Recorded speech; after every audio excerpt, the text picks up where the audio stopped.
I recently completed a one-week challenge known as reading deprivation. At first it sounded crazy, like aren't books a good thing? I should want to read them. I started this challenge as part of a book called The Artist's Way, which is a 12-week course that teaches you how to unblock your creativity. But this week's challenge was reading deprivation, which is exactly what it sounds like. No books, no consumption at all. At first, I was extremely angry when I heard about this. I was like, there's no way I can go a whole week without reading. But Julia Cameron, who's the author of the book, brought up the point that you've definitely gone a week without reading before. In school, if you've had to read a book, you can easily procrastinate that off for a week. At work, if you're procrastinating a project. 1 week of pushing that off is like a privilege. And once she said that, I was like, you're so right, there's no excuse. So in this video, I want to take you through that week, my experience during it, my experience after, and how I'm changing my lifestyle going forward.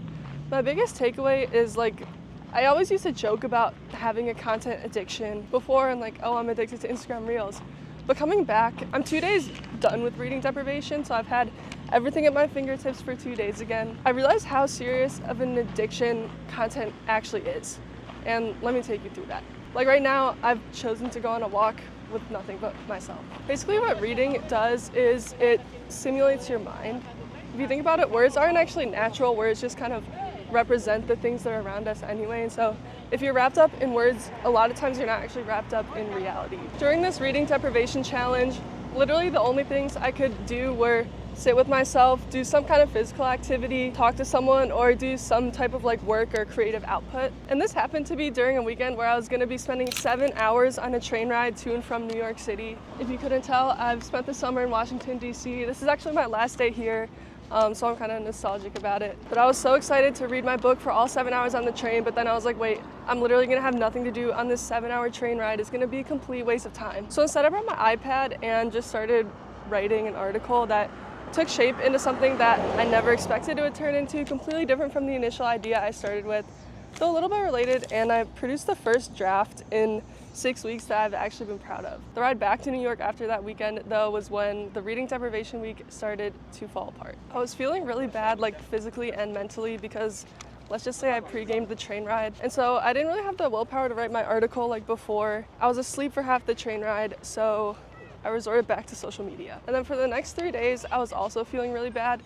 Of course, I wasn't gonna completely throw off the challenge and actually read a physical book. But browsing Instagram Reels, going on Twitter, reading my email was fine, right? I found myself in those few days, especially whenever I had negative emotions, I would just be scrolling on Instagram for an hour until I stopped myself and I'm like, wait, if I just need something to do, I'm gonna write in my journal. And so I filled out 6 pages in my journal when I had to kind of curb my reading or social media consumption. Your journal is a lot better friend than an algorithm that's designed to make money off you staying on it. Technically, it's how YouTube works, but that's part of the reason I create videos, is to hopefully make content that people don't feel worse after watching. So what did I notice after this week of reading deprivation, which I actually failed the second half of? On the surface, I noticed that I was a lot more social, both in person, because I knew there was no other activity I would be doing. At lunch, I would have to talk to people and be fully engaged.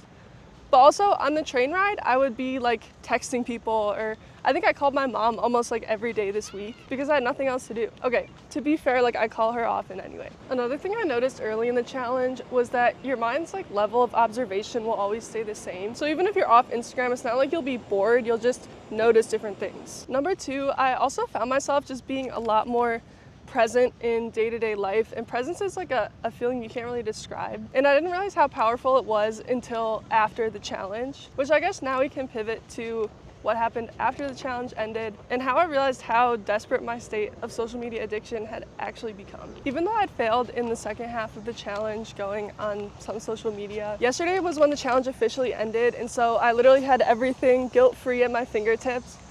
I swear, I went on a YouTube binge of minimum 4 hours. It just felt so good to have this unrestrained view of content. And to be fair, I didn't watch YouTube or podcasts during the week. It was mostly just Instagram Reels and Twitter and email. But I noticed after a week of intentionally not doing a YouTube binge, how much different my state of consciousness and kind of my being in the present moment was, of kind of this itch that's scratched in your head from consuming content versus the experience of just being present with yourself. And ironically, I read this quote from Twitter, which I actually just had to delete from my phone, but it said, addictions are just an attempt to escape our current vibration. And I realized that's exactly what content was for me. Experiencing kind of the difference in vibration between the overwhelm and stimulation of always consuming versus having to sit with myself in boredom are two just completely different planes of being. And now even coming back from the challenge, I used to always be the person that would watch YouTube in 2x speed. And now I can barely even watch it in 1.25x speed without being overwhelmed. So I started asking this really troubling question yesterday, which is, if content is an addiction, what is it that I'm using it to escape from? Because the alternative to content is sitting with myself, and what is so bad about the presence, especially that I've experienced over the past week, that's led me to spend years of my life over consuming to escape it. What is so bad about the absence of stimulus? And I guess that comes back to your relationship to yourself and how important it is to heal that. Again, this is an extremely troubling question to me that I have not even figured out 1% of, and why everyone else around us is so addicted to escaping the present moment. Because the two modes of being between stimulated versus unstimulated or present are just so starkly different, and I didn't realize that until this week of reading Deprivation. And then coming back to my 4+ hour YouTube addiction yesterday. That's honestly probably the biggest value, is comparing and contrasting the two healthy versus unhealthy modes of being. Okay, so now that I have finished reading Deprivation week and I finally have full freedom, yes, freedom is what we should all be striving for, what am I gonna change about my life? So immediately I deleted Instagram and Twitter off my phone. I'm still occasionally using Instagram and Twitter to catch up with some people I know. It's important for me to still be socially connected, but having it off my phone decreases it as a in-the-moment distraction. I also realized that it still genuinely feels really good to read a physical book, so I'm gonna incorporate more of that again. For the most part, I've been doing silent walks or runs or talking to other people while doing them.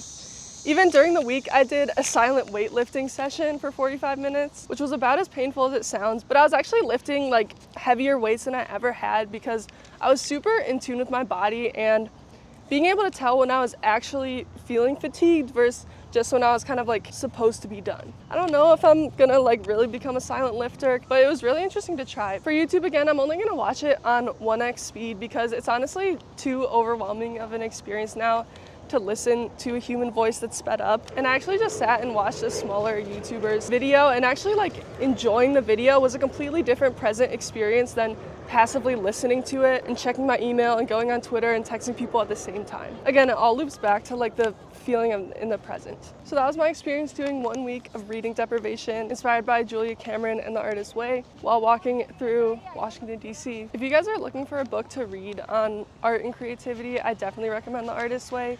I think it's so effective though because it's not actually a book that you read. You're spending 5 to 10 hours a week in your actual life committing to these activities, but it's definitely been the most transformational thing. Let me know what you guys think. What's your experience with content addiction, or how you feel about boredom and presence versus stimulating your mind? And also, if you guys have any ideas for future content topics, I would love to hear them.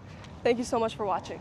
Right now I'm on a walk and I just kind of subconsciously started beating a tune on this empty LaCroix can. Wouldn't have happened if I had a podcast in.